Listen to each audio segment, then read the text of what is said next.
Hello everyone, మనం ఈరోజు matka kulfi recipe చూద్దాము. ముందుగా ఫుల్ క్రీమ్ మిల్క్ని తీసుకొని దగ్గర పడేంత వరకు మరగనిస్తూ ఉండాలి. ఇవి మరుగుతున్న లోపు మనం డ్రై ఫ్రూట్స్ని మిక్సీ పట్టేసుకోవాలి. బాదం, పిస్తా, జీడిపప్పు, ఇంకా ఏవైనా మీ దగ్గర ఉన్న డ్రై ఫ్రూట్స్ అవైలబుల్గా ఉంటే అవన్నీ మిక్సీ పట్టేసుకోవాలి. ఇప్పుడు తీసుకొని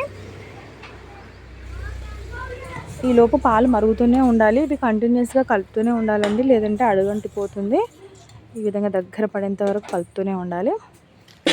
తర్వాత ఇందులోకి కొద్దిగా షుగర్ యాడ్ చేద్దాం. మీ టేస్ట్కి సరిపడా షుగర్ తీసుకోవాలి.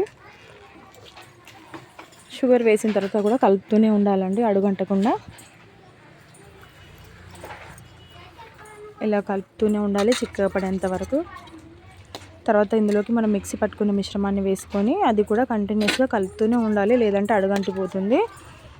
ఈ విధంగా చిక్కగా అయ్యేంత వరకు కలుపుకొని స్టవ్ ఆఫ్ చేసుకోవాలి.